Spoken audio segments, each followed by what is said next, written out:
On March 25, 1911, hundreds of workers were finishing another long shift in a New York garment factory. Less than 20 minutes later, 146 people were dead. Many were young immigrant women and girls. Some reached doors that should have meant escape, only to find that escape was not simple. Others crowded onto a fire escape that could not protect them. Firefighters arrived quickly, but their ladders could not reach the highest trapped workers. The Triangle Shirtwaist Factory fire became horrifying proof of a basic truth America had not fully accepted. A workplace can look successful while being designed for disaster. And what happened inside that building would help change the rules protecting millions of workers afterward. The Triangle Waste Company occupied the 8th, 9th, and 10th floors of the Asch Building in Manhattan. It produced shirtwaists, a fashionable type of women's blouse. The factory was large, busy, and profitable. Hundreds of employees worked among rows of sewing machines and cutting tables. Many were immigrants, especially Jewish and Italian workers. Many were young women supporting themselves or helping their families survive. Garment factories like Triangle represented modern industrial America. Production was fast, labor was specialized, clothing could be produced cheaply and sold widely. But efficiency had another side.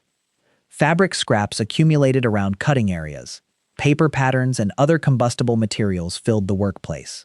Workers occupied crowded floors where evacuation could become difficult within seconds. And fire was hardly an unimaginable danger. Factories already knew that sparks, cigarettes, electrical problems, machinery, and open flames could become deadly around textiles. The real question was whether buildings were prepared when something went wrong. At Triangle, that preparation proved catastrophically inadequate. Shortly before closing time that Saturday afternoon, a fire started on the 8th floor. The exact ignition source was never established with complete certainty, although investigators believed it probably began in a scrap bin beneath a cutting table. Workers noticed smoke, then flames. People tried throwing water onto the fire. A fire hose was available, but contemporary accounts indicate it failed to provide the water needed. Now the clock accelerated. Lightweight fabric and scraps gave the flames fuel. Fire traveled across the 8th floor with terrifying speed. Some workers managed to escape. An employee contacted the 10th floor by telephone, giving people their precious warning. Many workers on the 10th floor fled upward to the roof, eventually reaching neighboring buildings. But workers on the 9th floor faced something much worse. They received little warning before the fire reached them. Imagine the evacuation problem. You have hundreds of people. You have smoke reducing visibility. You have flames cutting off routes.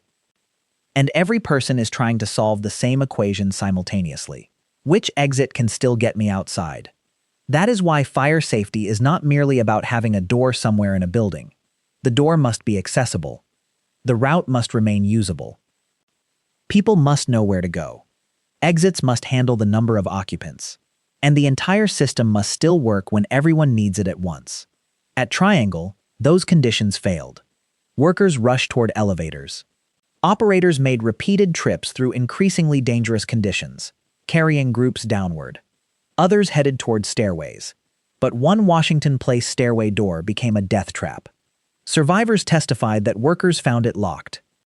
The factory's owners later argued over responsibility and knowledge surrounding the locked door. But workers had previously complained about locked exits, which were connected to management efforts to control employee movement and reduce theft. Think about how backwards that logic becomes during a fire. A door intended to control people during normal business suddenly controls whether they live. That is the difference between convenience and safety engineering. Safety systems are designed around the worst reasonable moment, not the easiest ordinary moment. Workers desperately pushed against the locked door while smoke and flames approached. Another possible route was an exterior fire escape. But that solution also failed. The narrow metal structure became overloaded as workers crowded onto it. During the fire, sections collapsed, sending people falling toward the courtyard below. Now options were disappearing. Elevators could only carry limited numbers. Stairways were blocked or inaccessible. The fire escape was failing. The flames kept advancing. Outside, New York firefighters raced to the building. Their arrival did not solve the fundamental problem. The Triangle factory occupied the top 3 floors of a 10-story building. Fire department ladders could not reach many workers trapped high above the street. Firefighters stretched life nets below. Those nets were never designed for large numbers of people falling from such heights. They failed under the impact. People watching from the streets witnessed workers standing at windows with flames behind them. Some jumped. This is one of the most remembered images of Triangle, and it should never become spectacle. These workers were not choosing between a safe option and a dangerous one. For many, there was no safe option left. The building had already made the decision for them. Within roughly 18 minutes, the fire had taken 146 lives. The speed matters. Major disasters are sometimes imagined as long sequences where someone eventually makes one catastrophic mistake. Triangle shows another pattern. The decisive mistakes may happen years earlier. They happen when exits are poorly planned, when occupancy grows without equivalent protection, when emergency equipment is inadequate, when workers lack power to challenge unsafe conditions, when management treats safety measures as obstacles to productivity. Then one ordinary ignition reveals every weakness simultaneously. And Triangle's workplace conflicts did not begin with the fire. Garment workers had already protested difficult conditions. In 1909, thousands of shirtwaist workers in New York participated in a major strike demanding improvements, including better wages, shorter hours, and safer conditions. Triangle employees joined that struggle. The company's owners eventually agreed to some changes, but resisted recognizing the union. So when the fire happened in 1911, people did not simply see an unpredictable accident. Many saw the consequences of warnings society had failed to take seriously. Public anger exploded. Funerals and memorial events drew enormous crowds. Labor activists demanded reform. Investigators examined factory conditions across New York. One important figure was Frances Perkins, a reformer who witnessed the fire from nearby. She later described Triangle as a defining moment in her life. Perkins would eventually become New York's industrial commissioner, and, in 1933, the first woman to serve in a United States presidential cabinet, becoming Secretary of Labor under Franklin D. Roosevelt. But the immediate response began at the state level. New York created the Factory Investigating Commission in 1911. Investigators visited factories and documented conditions involving fire hazards, ventilation, sanitation, machinery, working hours, and other dangers. The findings helped produce a wave of new labor and safety legislation. Rules increasingly addressed matters that today may sound obvious. Buildings needed adequate exits. Exit doors needed safer operation. Fire escapes required stronger standards. Factories faced stricter requirements concerning sprinklers, alarms, occupancy, stairways, and emergency preparation. Why would rules need to specify things this basic? Because without enforceable standards, safety often depends on someone voluntarily spending money to prevent an event that has not happened yet. That creates a dangerous incentive. A locked door costs almost nothing today. A better staircase costs money today. A sprinkler system costs money today.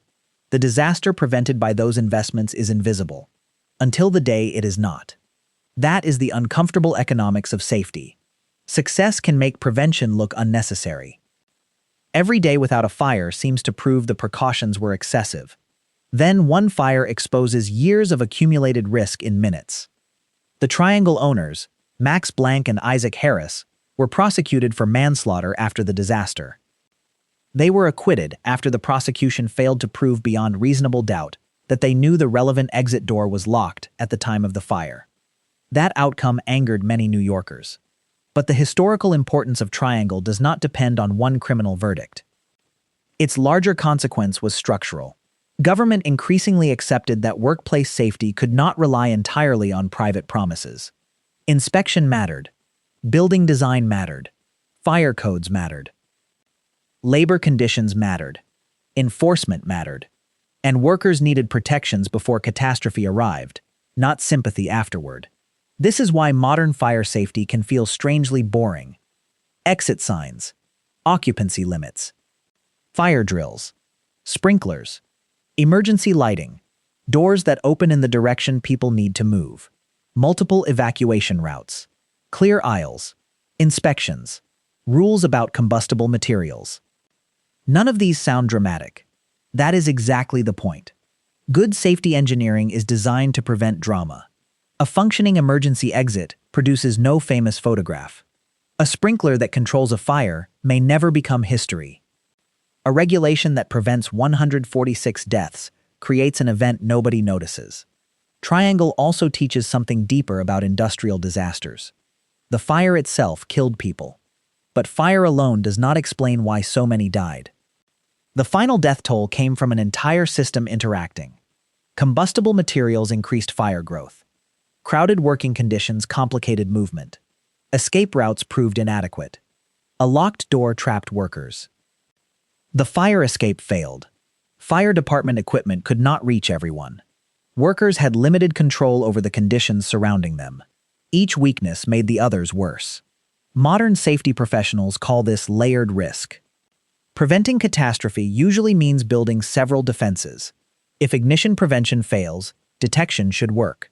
If detection fails, suppression should help. If suppression fails, evacuation must remain possible. If one exit is blocked, another route should exist. Safety does not depend on one perfect barrier. It depends on preventing one failure from becoming the final failure. That lesson reaches far beyond factories. Hospitals use it. Airplanes use it. Schools use it. Office towers use it. Subways use it.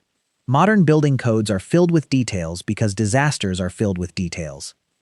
And many protections Americans now encounter without thinking were strengthened through tragedies that revealed what weak rules could cost.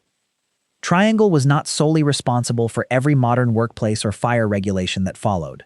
Safety law developed through many reforms, disasters, investigations, unions, engineers, inspectors, and political battles over decades. But the Triangle Fire became one of the most powerful catalysts. It transformed abstract arguments about working conditions into something the public could no longer ignore. 146 people went to work that Saturday, expecting to go home afterward. That expectation sounds ordinary today. It should. Going to work should not require accepting preventable danger as part of the paycheck. The most important legacy of Triangle is therefore not simply that regulations followed tragedy. It is understanding why those regulations exist. Behind an unlocked exit door is a history. Behind a fire code is a history. Behind an inspection checklist is a history. Behind that glowing exit sign you barely notice is an idea society learned at terrible cost. When danger arrives, safety cannot begin then. It has to be built into the room before anyone smells smoke.